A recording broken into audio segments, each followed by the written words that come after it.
Hey, family, welcome to How Love Works, where we talk about the principles for lasting love.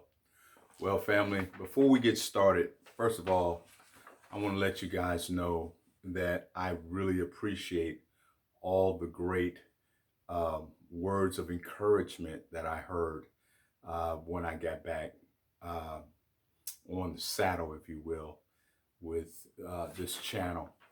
And I just wanted to let you guys know from the bottom of my heart that I really appreciate it. I also need you guys to understand that uh, I really appreciate the fact that you guys are interested in hearing a different perspective, a biblical perspective, if you will, on the issue of love, sex, and marriage. Uh, all I'm interested in doing is making sure that those who are listening to what I'm saying and what I'm suggesting is that I'm coming from 40 years of experience. My daughters are married, my son is married, most of my friends are married, and I have a I have a wealth of experience, firsthand experience and knowledge on what works. Not something necessarily in a book, but I know what works. And I don't think it's necessary to try to bully people, make people feel bad, um, put them in corners and use a whole bunch of nonsensical language to try to sound intelligent. But at the end of the day, what I'm interested in is healthy, whole, balanced, lasting, loving relationships. That's the only reason Arnell Williams Jr. has a channel. That's what I'm interested in. So if that's what you want, then stay tuned. All right. Now, we're going to be talking about what we began just recently on Monday. We're going to continue this theme on Are You Ready for Love? And the subject matter that corresponds with the title, Are You Ready to Love? Is I want to discuss with you how to avoid dying alone.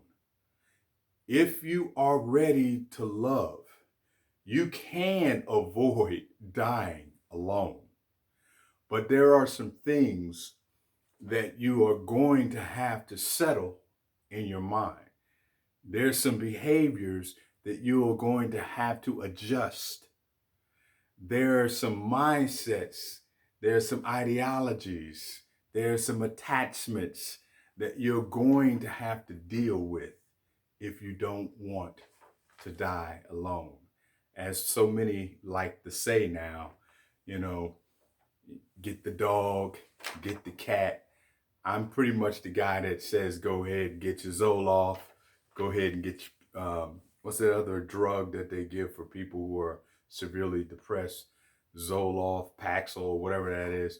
Get these types of depressive drugs so you'll be able to make it the next 20 or 30 years before they put you away. Now, I'm being facetious, obviously, but at the end of the day, that's what I'm here to try to avoid. I don't want to see anybody taking Zoloft or taking any other antidepressant or having a dog just so that you'll be able to have someone to communicate with, as it were. All right. Now, what I think that we need to learn how to do if you want to avoid being alone or dying alone today, one of the first things you just got to get this done. You got to get it in your head. You're going to have to grow up. Period. You're going to have to grow up. So I don't have a lot of information on that. I think it's kind of obvious, but today, common sense isn't common anymore. So basically, when I'm referring to growing up, all I'm suggesting is, you know, Be accountable for your actions. Be accountable for your attitudes. Be accountable for your affections. Don't start the blame game. You know, I watch and I listen to what's on many of the channels out here and the advice and people calling in and I'm hearing the same rhetoric over and over and over again. Oh, I was young and oh, I made a all that's good and it's understandable. I understand that. But we have taught our children from very young ages there are certain things that are right, there are certain things that are wrong. And when you go out here and you engage in certain activities and you get the predictable outcome, you no longer have the right to say, okay, I was young. You knew when you were doing it, it was wrong, but it felt good, didn't it? It felt good. So grow up. That's one of the first things you're going to have to do. With that, you're going to have to make a decision. As when you're growing up, that presupposes that you have the capacity, the competence to make decisions, adult decisions. And I see, especially in the millennials, I don't see that capacity. I am shocked at the lack of critical thinking and the ability to put together information to inform oneself so one can make a decision about a current circumstance one finds himself or herself in. Now, it's sad to me when I think about, I remember watching, I think, the um, the reunion show of Ready to Love, and I saw Kara, who was a lawyer. I saw Jason, who was a school teacher. And when they had an opportunity to hash out their disagreement, it was never resolved because the only thing that Jason was seeking was clarity. That's all he wanted was clarity. What do you want? That's it. What do you want? And I listened to her give her answer, and it appeared to be nothing more than a regurgitation of nothing but emotionalized or emotional rhetoric.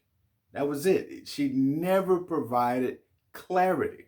It was almost she was sort of blaming him for not reading her mind and assessing all her emotional nuances and then coming to the right conclusion and saying exactly how she should feel and what he should say so she would feel a certain way, be triggered, and then open her arms, and then their relationship would be, everything she hoped it would be. That's all Disneyland. It didn't work out that way.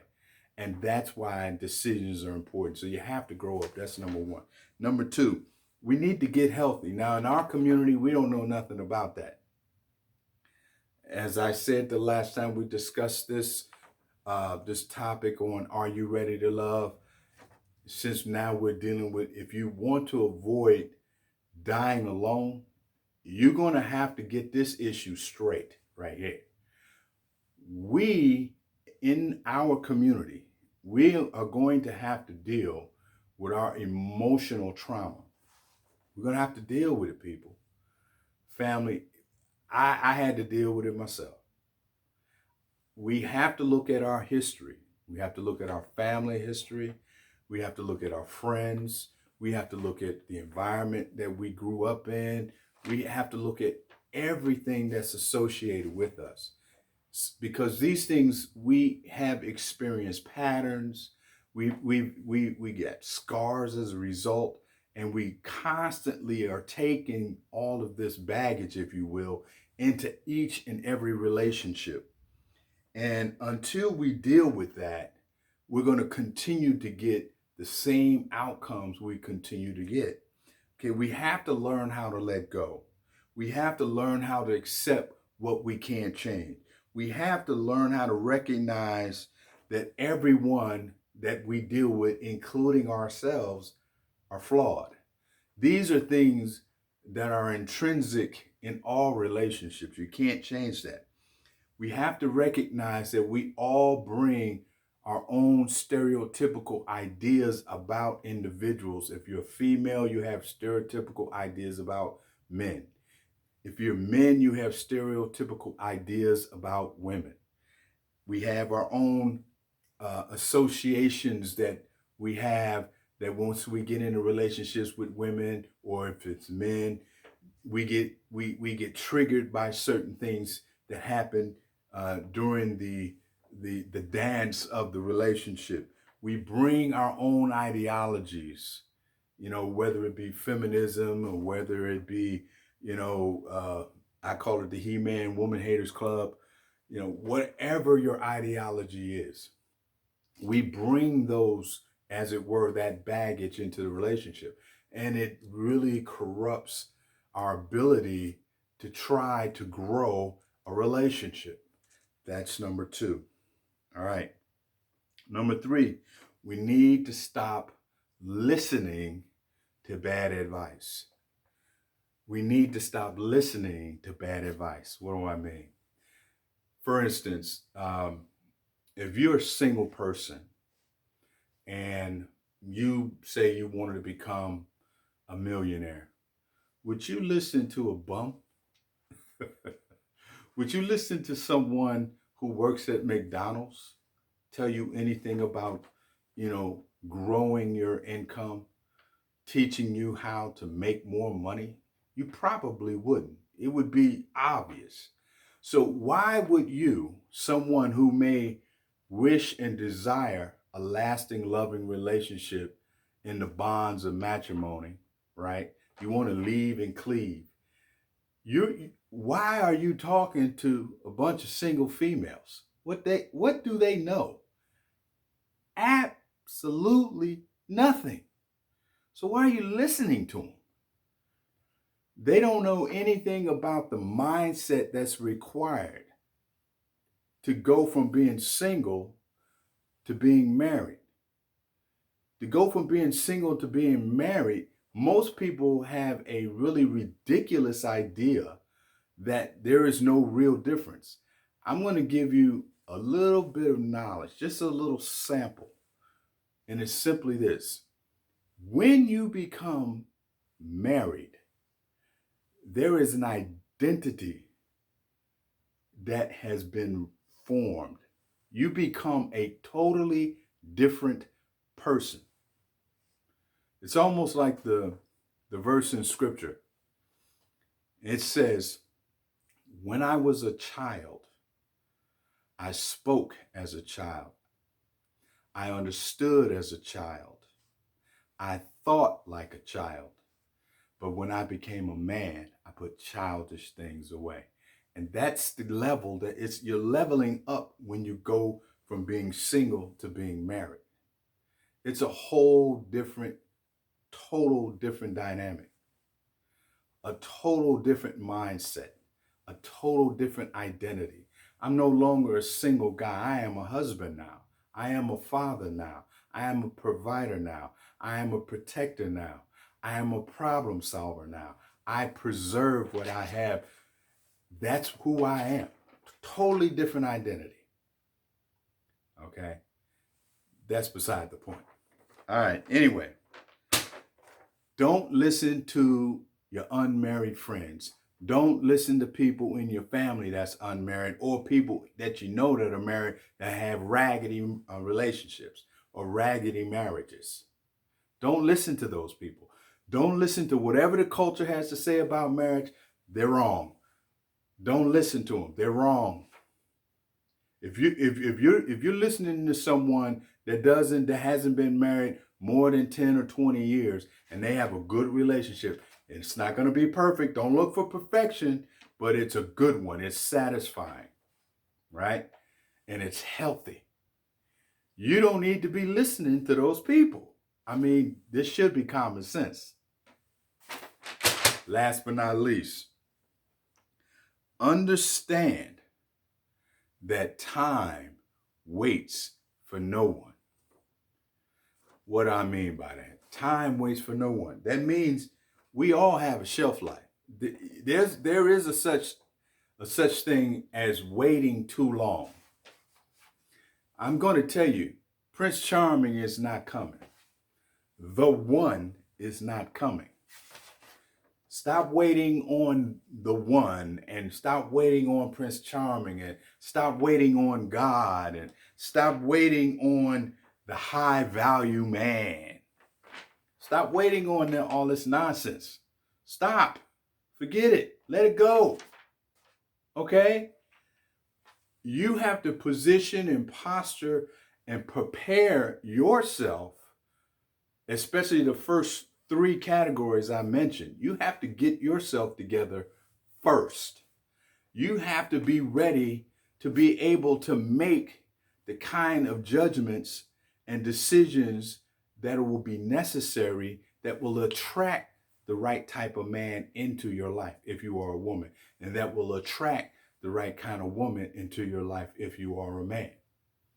You have to get yourself together first. You have to make that decision that you're going to be an adult and stop behaving like a child. You have to get yourself and your mind ready to go for going from one identity to another identity and understanding your new role, your new responsibilities. You have to do all that internal work. You have to understand what love really is going to require of you.